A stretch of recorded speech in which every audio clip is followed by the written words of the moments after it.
Church. Welcome. All right. I don't think anybody's on yet. That's okay. You gotta wait a moment. Good morning, everyone. Good morning. Good morning. I want to ask people how much snow they got, but no one's on yet. Nope. And it's not, thank God, they're still getting. It's Sure. snowing right now.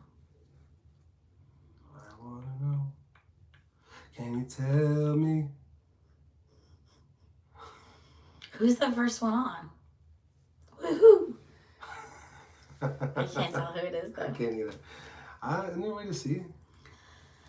Remember last time we did this and we looked like we were 75 years old? Yes. Yeah. All right. Well, good morning. We Comments are will so glad that you are here. If you're with us, Welcome to Rise City Church. let us know that you're online. And let us know. J Love. She's watching. Hi, Jessica. Bring them on video. That's fun. Whoa, that would be fun. I bet that's not what they want. Who's in your pajamas watching this? If you're in your pajamas, just give us a shout out and let us know. Just let us know. So that we can add you to this video. Sorry about my voice, everyone. I know I sound a little different today, but I'm losing my voice. Who is here? Who is that? Nina! Welcome to the live chat. To guard your privacy and Why abide. are you reading that? I thought it might be important, you know. Good morning, everyone. Good morning, guys and gals. Kittens Well, and cats. for those of you who are the early birds to our live, we'll let you know that we are not suffering like you are. Suckers. That's not nice. Hi, Lauren. Hi, Ken. Hi, JR.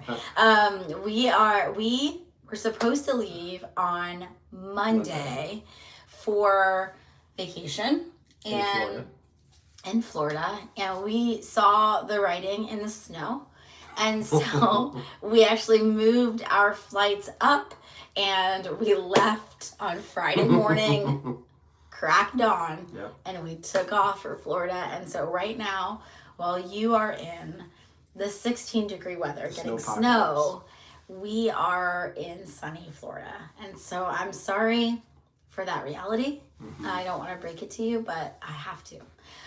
It was 80 degrees yesterday. It's supposed to be 85 today. So I have a little We left at just the right time. We made it. How much snow did everybody get? Yeah, what do you guys got? Do you have so far? What do you have so far? Let us know in the comments how much snow you have so far. We cannot wait to hear. We are going to be swimming today. I'm honestly just thankful we were able to get tickets because, there's 7 of us and we brought our parents. Yeah. So there's 9 of us, and we were not sure if we were going to be able to move up our flights, and we didn't want to lose our whole vacation. So we were able to do it. They have 8 feet, Nina said. It's Nina. Dang, Nina. Wish you were here. Bummer. She said 8 feet. Build an igloo. Where do you see comments at? I only see them on YouTube. I don't see them on Facebook right now. Weird. I'm not sure why. Unless we're doing something wrong. No, We can that's how write a you comment. write a comment. Oh. I don't want to write a comment. I like not being able to see what they're saying. All right, I'll give you guys some announcements while we're on before we jump into the sermon. I have an announcement. So for those of you hoping for a repeat, I'm just going to preempt this of what happened last time we went live. I want you to know there's a wall here, and there's a wife here. What? He's also sitting I'm on... not going anywhere. Push me. Well, he's also sitting on a bench. Yeah. So if I fall, because we didn't it's from trust passing him. out, falling forward. And So breaking his... in your face, it's not going to happen this time. That's all. I need to get that out. I'm just kidding. If we talk about it too much, then I might start laughing like I did last time. Oh my And that will gosh, be no. All right. I'm going to do some announcements real quick. So, first of all, Small group signups are live. Yeah, baby. So you can jump on our website or our app and you can sign up for any of the small groups going on. It will let you know the leader, the location, the topic, and if children are able to come. So please make sure that you start signing up for small groups. I know this is something that everybody has wanted. They'll be starting the second week in February. So you have some time to figure it out, but the sooner the better for us to kind of know the sizes of each of the groups and prepare accordingly. So jump online and sign up as soon as possible. If you want to know a little bit, maybe you have some leaders there that you don't know too much about. If you actually go to Instagram. It's on Instagram and Facebook, and I'm going to be doing small group leader spotlights. And so, You've done a few already. Just one. Oh, just one. Just one. Who do we spotlight? Who got to be the first one? Dino and Cynthia. Dino and Cynthia getting right out the gates. Boom. So you're going to see more of them coming each day. I'll be posting a couple of them. But yeah, just make sure you jump online and check that out. We also have the sign up for Dream Team Celebration and the Marriage Conference. So let's touch on that real quick. The Marriage Conference is in Atglen, Pennsylvania at Freedom Life. Which is the church that actually helped send us to plant Rise City. We're really thankful for them. And so it's going to be done with excellence. The speakers are writers and podcasters on the topic of marriage. And we are going to be staying at the Best Western. So all of that information is available to you, but you can jump on our website and click the link and it'll take you to the Freedom Life website and you can sign up there. That way we don't have to sign up twice because it's just silly. So yeah, if you are coming, let me know and I will send you the link for the hotel to be able to book and stay with us. Yep. And Not in the same room. No. And in fact, you should probably not share the rooms with anybody. This is a marriage conference. This is important. Yeah, enjoy yourselves. Got So it. I was just going to say, even if you're like, man, my marriage is great, there's nothing better than getting away for a little bit with your spouse and just being poured into and invested. Every time that I've gone, even when our marriage is doing great, I always learn something new of a way I can love my wife better. Thank God. Or do better. You know what I mean? This time I'm not, though, just out of spite.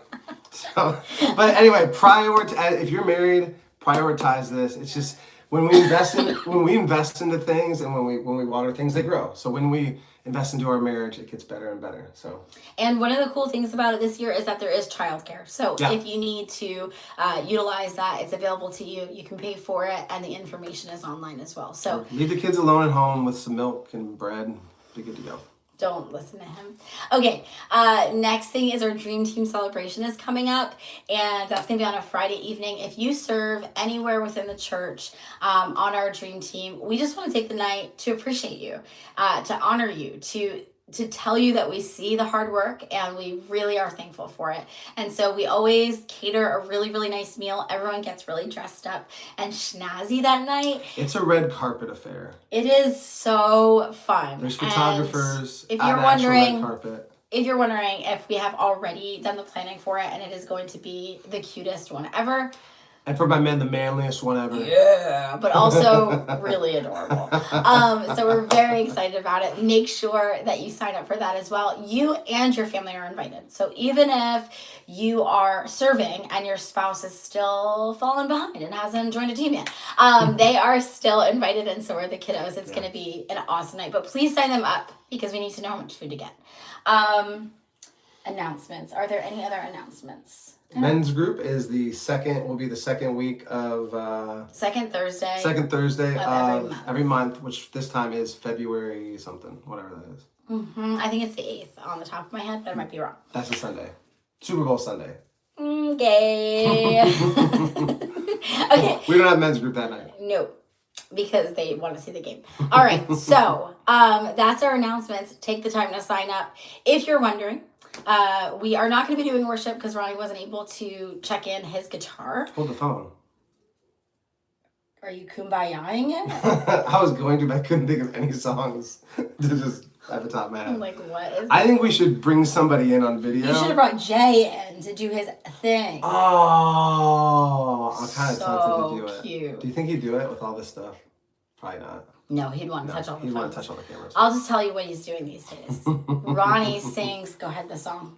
The one we just led last week, a brand new one, the God, I'm so grateful. Do like the little part. Oh, it's like, who am I that you'd keep me on your mind? God, I'm so grateful for you. And then he goes, after every single one on cue. God, I'm so grateful for you. It's so cute. Yeah, sorry, I missed it. Jay did a better job than you did. Evidently.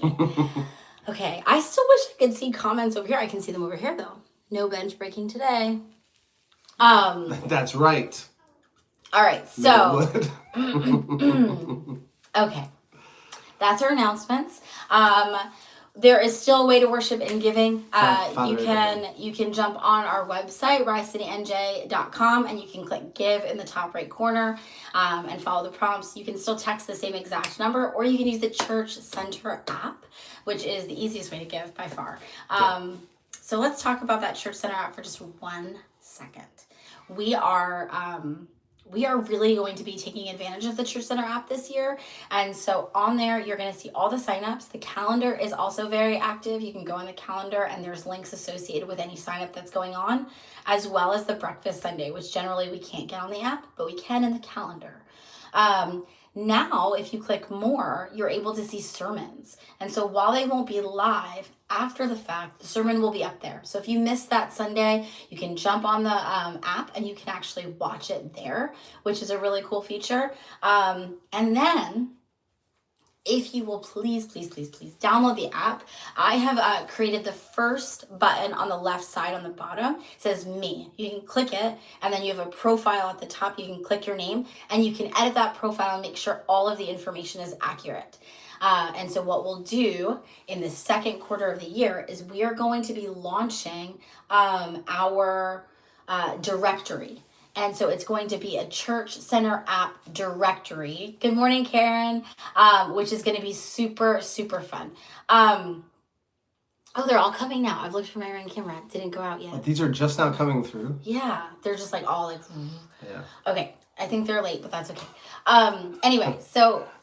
We're going to be using the directory. So if you edit your profile in the second quarter, you're going to get an email from me, and it's going to be for you to approve whether or not you want your family in the directory and what information you're comfortable with having in there.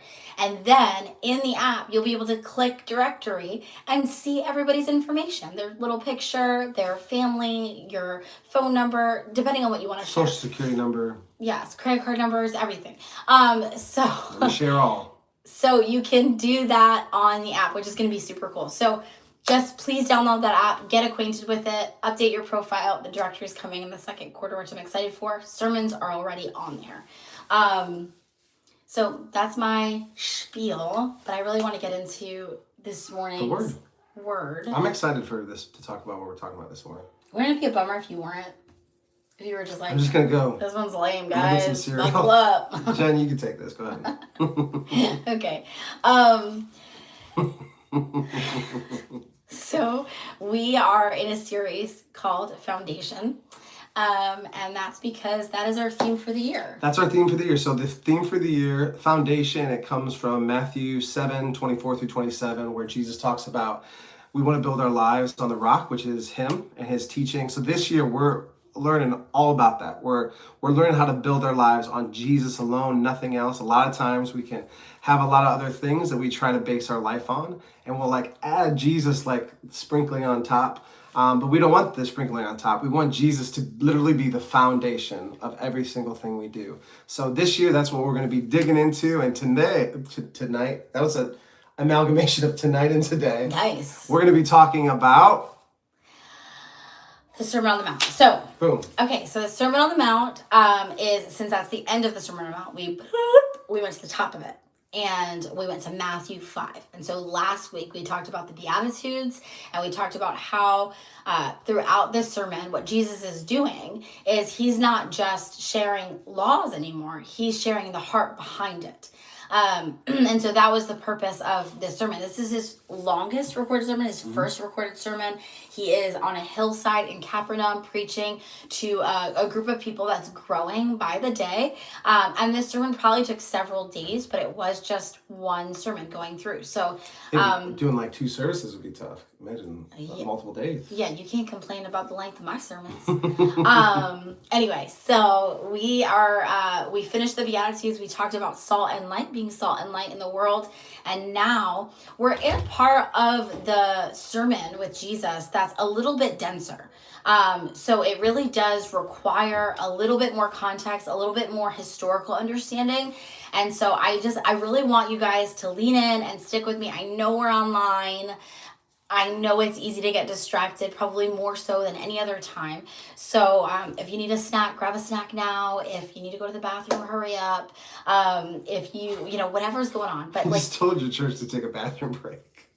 I just really want them to lean in. I know. All right, so set aside your distractions is what I'm saying, because I think that this sets the tone for the rest of the sermon. It really allows you to understand it. So it is important to know that because of all of the Old Testament and the biblical history of the church being unable to fulfill any expectation from the Lord, right? We cannot accomplish righteousness or holiness outside of Jesus.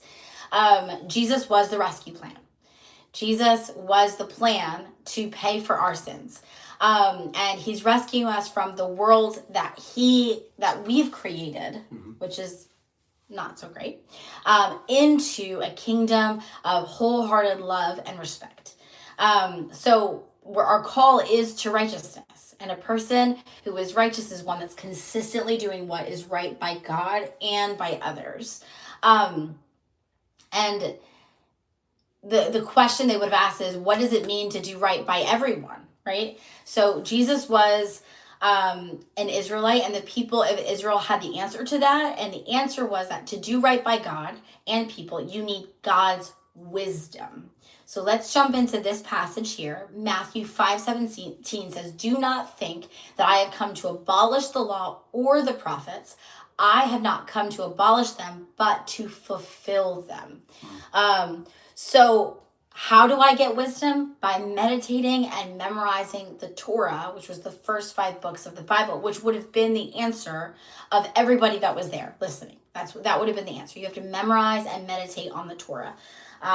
What is the Torah, right? The Torah means teaching, often translated as a law. It is the first 5 books of the Bible. So we're talking about Genesis, Exodus, Leviticus, Numbers, and Deuteronomy. Yep. And so, but by definition, it's the story about God's plan to partner with humans in ruling the world. But when humans ruin that plan by stupidity and violence, right? And doing things their own way, wanting to do things the way they wanted to do right. things. God begins the rescue plan, and he's inviting them into covenant relationship. So that relationship would fulfill the rescue plan with Jesus, right? So, that is what the Torah is. That's what they would have memorized. Many of them, before they were even 13 years old, had pretty much the entire Torah memorized. Yeah. Which is crazy. Yeah, that is crazy because we have a hard time memorizing a few verses. So, okay. So, how do you find wisdom in this ancient book? I mean, the law was ancient to even Jesus, right? The Old Testament was ancient to even him. And at the time, Jesus, of Jesus, they were occupied by Rome.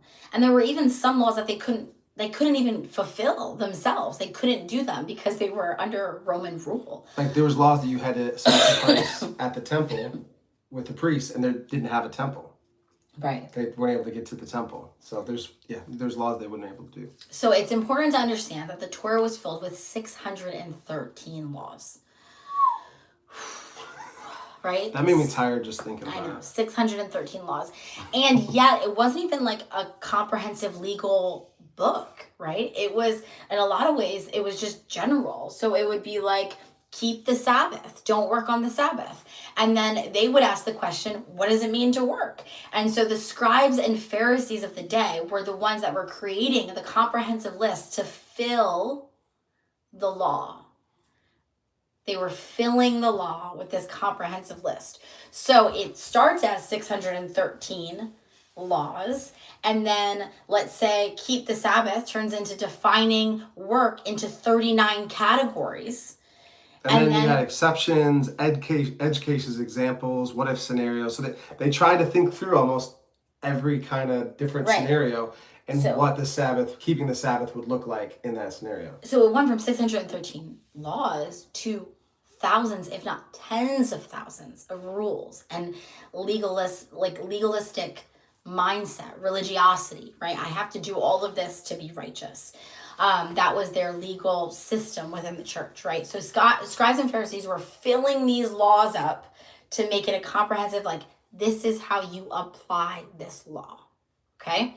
So when he says, I didn't come to abolish the law, but to fulfill the law, that meant so much, because even like when they would define those laws, sometimes people would disagree with the scribes and Pharisees on how to define that. And when Jesus disagreed with it, i.e. the Sabbath, right? They would think that he didn't value it. He didn't uphold the law. He didn't respect the law.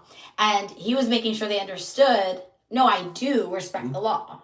Yeah, when we even do this now, sometimes we'll read through the Old Testament, we'll be like, we don't need to know that, right? We do the same kind of thing. Charles Spurgeon said it this way: to show that he never meant to abrogate or abolish or eliminate the law, our Lord Jesus embodied all its commands in his own life. In his own person, there was a nature which was perfectly conformed to the law of God, and as was his nature, such was his life. So he's saying, I didn't come to dismantle the law. I didn't come to abolish the law. I came to fulfill it. And he added what no other scribe or Pharisee was ever able to add, in perfect obedience to the law. And so he's saying, I am the example of righteousness.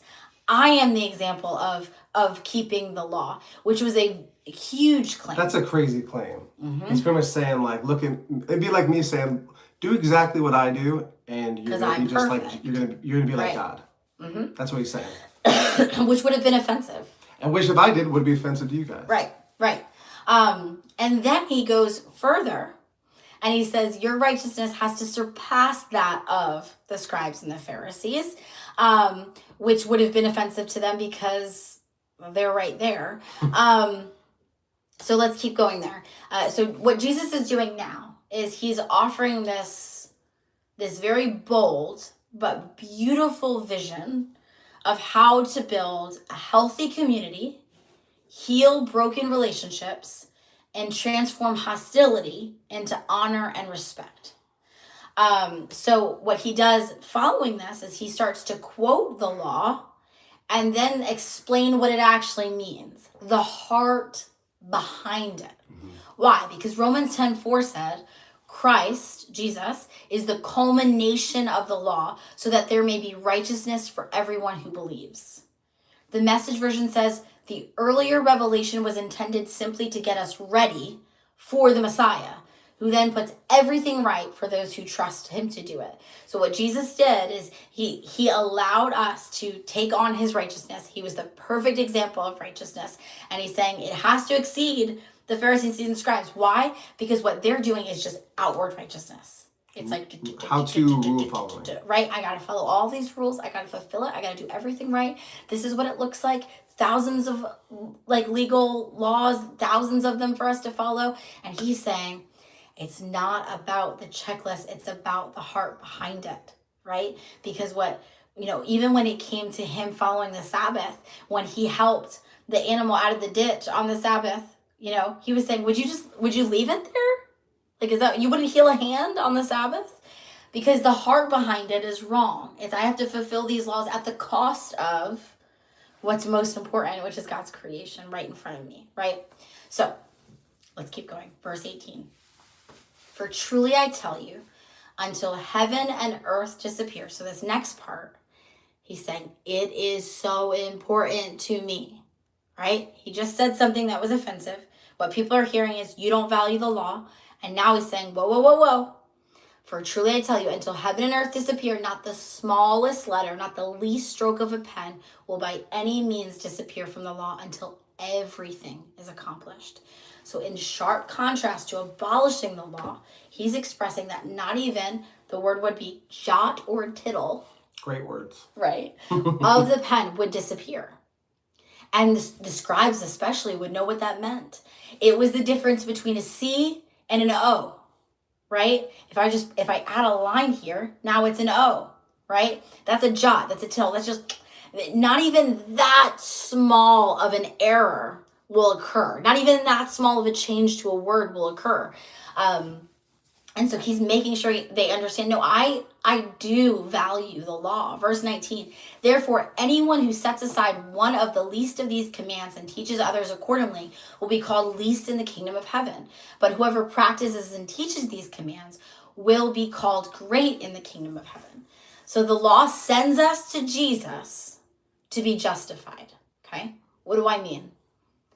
I mean, when we look at the law, and all of the things that the Pharisees and the scribes expected of us, we recognize, I can't do this. I'm not righteous. I'm not good enough. Great example is like, has anybody tried to be good? And then you're like, I messed up again. Yeah. I messed up again. That's all humanity. We are, the law is there to teach us that we are unable to be righteous on our own.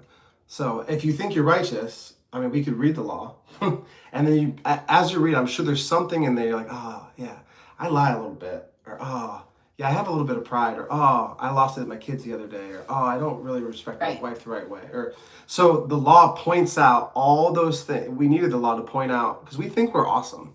We're like naturally, we just think we're great, especially men. We're like we're the best, but we needed the law to point out all these things in our life that Jesus needed us to see, like, hey, you're actually not the best. You actually need a savior because you can't do it on your own.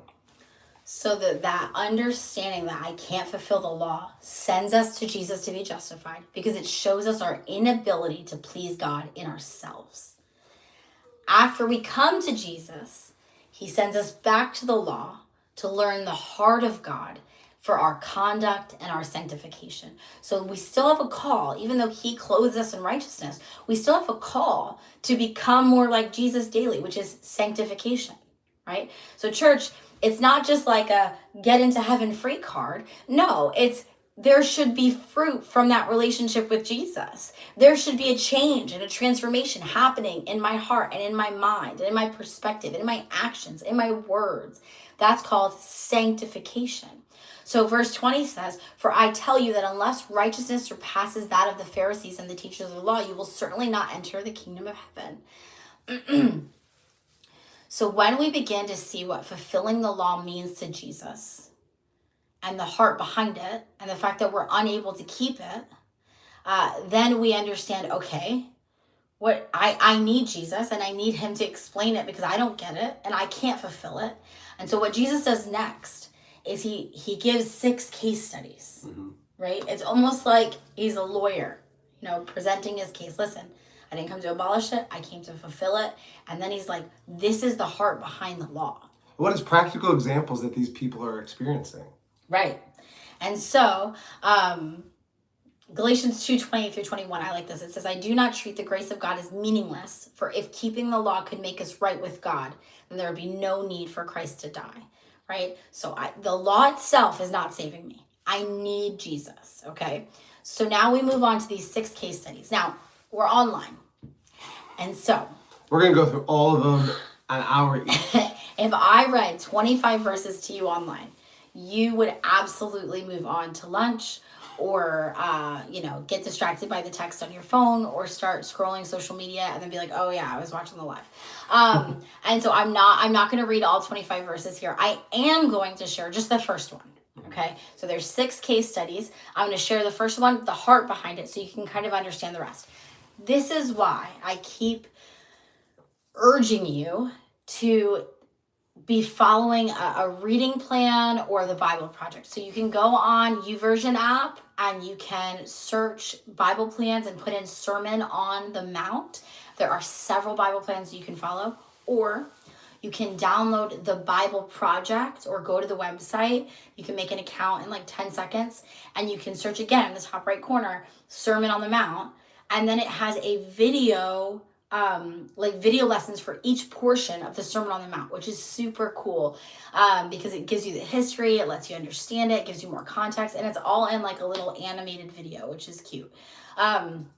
So I really want to encourage you to do that because I'm not going to read all 25 of these verses. I'm going to give you the heart behind it to help you understand what you're getting into. And I want to encourage you this week to read the 6 case studies, okay? And not just read them, because you like to get things done. You're like, what can I get done? So I really want to encourage you guys, as you're reading these scriptures, I want you to take time to slow down. Don't be like, again, this isn't a checklist. The goal is to really understand what Jesus is trying to say. So we're going to go slowly through each verse. And the Bible says we're going to meditate on it. We're going to meditate on what Jesus is saying. And the word for meditate, you like this, is it's this picture of a cow chewing cud? Gross. Something. That's all I hear. Whatever cows eat, it's them chewing it. And if you've ever seen a cow chew, they're not like, they're very slow, and they're getting as much nutrients out of it as they can, and then they actually spit it out, and then they chew it again. So that's the picture that I want in your head as you're reading the word. This, like, I'm gonna wring every detail out of this, every meaning I can out of this verse as I'm reading. So take your time, meditate on His word as you do that this week. All right. So murder. That's the first case study. I love that Jesus is like me. He's like, I'm not messing around. He got right to it. We're going into it. So verse 21 says, you have heard that it was said to the people long ago. So that's a common theme in all 6 case studies. You have heard that it was said, but I tell you. And so what he's doing is a lot like what the Pharisees and scribes did when they filled it with context. But what he's doing is he's filling it with the heart behind it. He's saying this isn't just a head issue. This is a heart issue. So you've heard that it was said to the people long ago, you shall not murder, and anyone who murders will be subject to judgment. But I tell you that anyone who is angry with a brother or sister will be subject to judgment. Again, anyone who says to a brother or sister, Raka, is answerable to the court. And anyone who says, you fool, will be in danger of the fire of hell.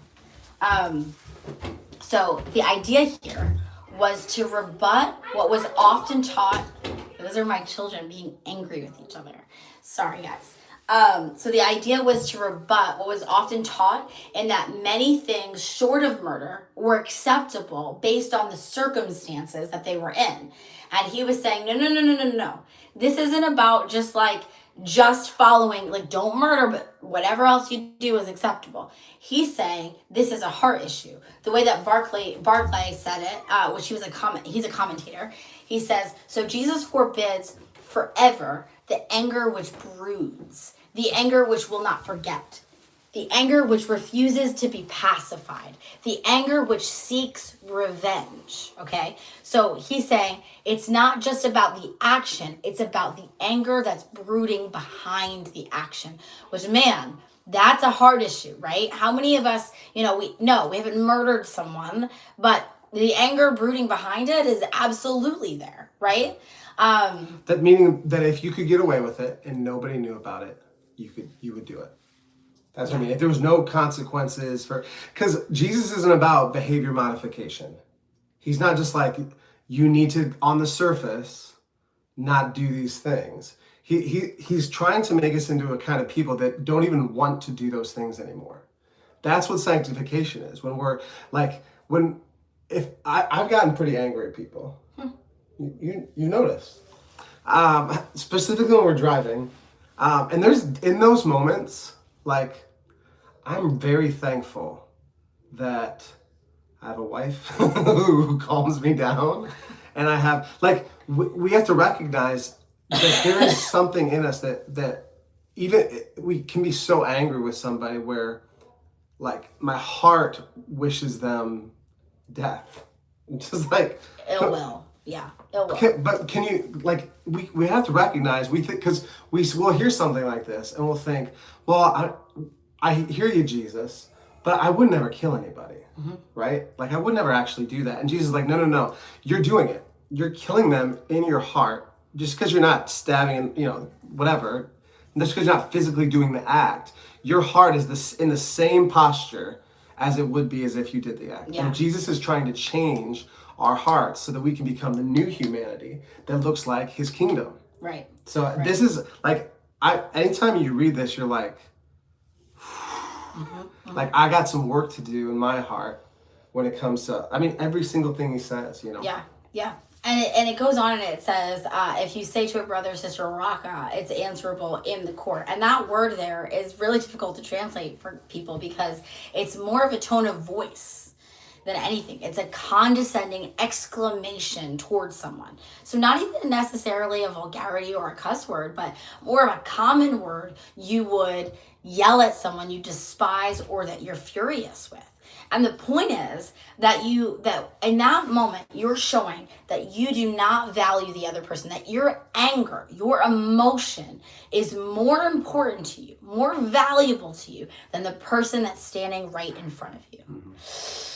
And that, I think, was the most convicting part of this entire message, right? Because I was like, there have been so many times where I feel like my emotion, my opinion, my anger, the voicing of my anger is more important than the person, the human, the creation of God, the daughter or son of God, the Most High, is more important than that person that's standing in front of me. Yeah. And when we get to it, that's true for a lot of us.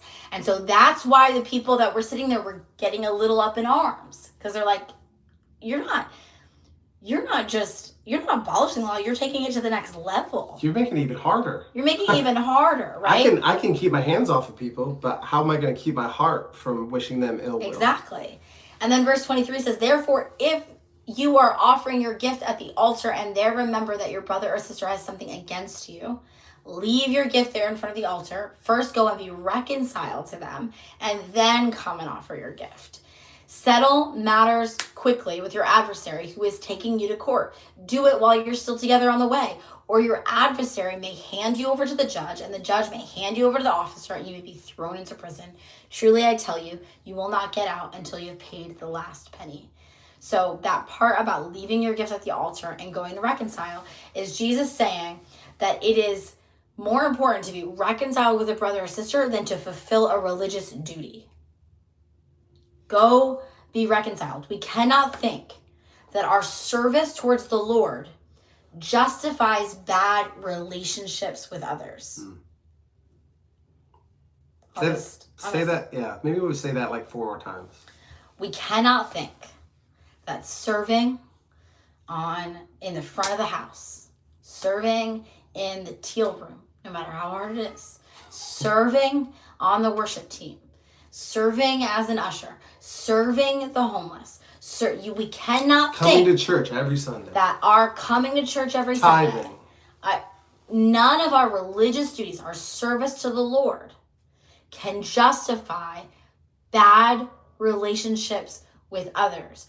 Romans 12:18, Paul commands, if it is possible, as much as it depends on you, live peaceably with all men. So as much as it is possible, if you can be at peace with them, go be at peace with them. And that's more important than you doing your religious duty right now.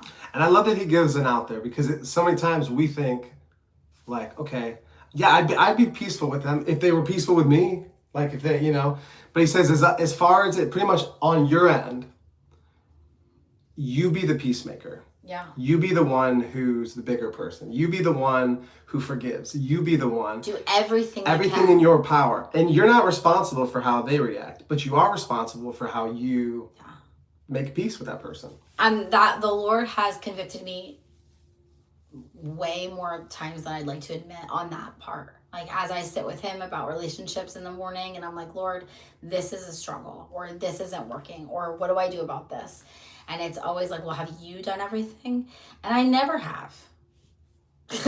Maybe I've made an effort, but I let that effort fall short because I'm over it, right? I don't feel like it. I don't want to. I think it's their turn. They should do it. They should say sorry. They're the ones that are wrong. It's only me. I'm the only one doing these things. Right. And the Lord's like, as long as it's up to you, live at peace. So make the effort that goes beyond your want and into the realm of holiness, right? And let me put on my marriage counselor hat. Although I don't know if anybody respects me if I did. Let me put my regular hat back on. Listen, husbands and wives, anytime we counsel husbands and wives, this is one of the biggest things we see is like, I'm doing all these things. What are they doing? what are they doing? And we always say, what are you doing? And usually they reply with, but they are doing, no. What are you doing? Yeah. So if your marriage is having a hard time, you do what this verse says, and you, as far as it is with you, as much as you're able to, you live at peace. You be the one who brings peace. And what's crazy is, if both people do that, and it's this incredible, beautiful thing. Go ahead. This could be applied to any relationship, whether you're married or not. That's true.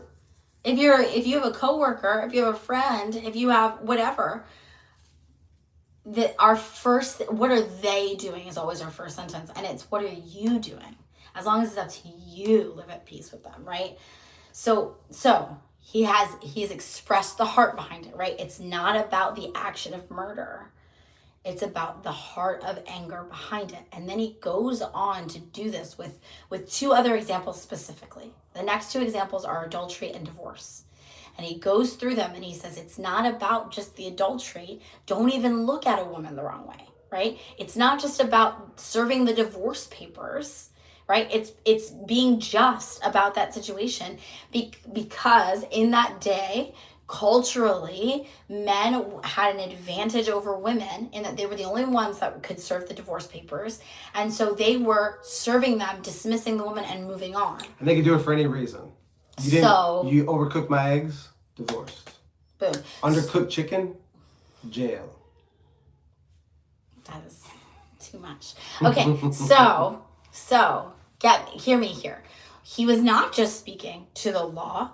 Then he went even further to really stick it to them and say, now I'm going to approach the injustice of the day and how you are treating women. And so he was touching the law. The law says this. I say to you, where are you valuing people? All three of these are about valuing God's people. That's what it's about. It's about valuing God's people. And so he was elevating the value of women. That's what he was doing. In this day and age, I think it would be appropriate to say men and women are valuable, right? Because I think we've had such a pendulum swing that women can just do anything. We can, but men are still important, right? And the unborn and born. The unborn and born are also important. Also, children of God. Yeah. And so as he approached culture of the day, let me approach culture of the day. You need to hear men and women are created by God. They both have roles within the church, within the community, and within the family. And they are unique roles. They are not the same roles. We cannot do the same things. We were not created the same. And unborn and born children are just as valuable. And we need to know that. And so the next two case studies, anger and then divorce and adultery, he is making the point we need to value God's children. It's a heart thing, not just a do thing. Does that make sense? So that is the synopsis of today. Then he gives three more case studies, which we're not going to touch today. We're going to do that next time. But wanted to, I hope that you've gotten something out of this. I hope that you understand a little bit more context of what he meant when he said fulfill the law. He fulfilled it in perfect obedience. He fulfilled it in explaining the heart behind it, and why the people there would have been like, ugh, that hurts, right? And why the sermon was so effective, So that's all I have. That's it. That's it in a nutshell. I hope it was meaningful to you. If it was, you can comment below and let me know that it was. I want to tell you, as you do that, I want to tell you next week, we are in fact on vacation. You aren't though. So don't skip next Sunday. We have a dear friend, Angie Deeroff, who is coming to speak. She is an excellent communicator. Phenomenal. She's actually been with us before. She was with us about 3 years ago, and she spoke as well. But she is just an excellent communicator. She loves the Lord so dearly. She's also an adoptive parent. She serves at Freedom Life as one of the executive pastors, in that she can plan anything and accomplish anything. She's so impressive. So she's going to be with us next week. And I'm bummed I'm going to miss it. Yeah. Hazel is on. I just have to say hi to Hazel. She's from Center County. Hazel? Hi. Anyway, just want to encourage you guys. Don't take a break next week. I know that we are, but make sure you come. Make sure you're there. We'll be watching online. So good. We always watch online if we're away because we miss you guys. And we're going to continue this series when I come back. We're going to be walking through the Sermon on the Mount. It's going to be, just equally as challenging.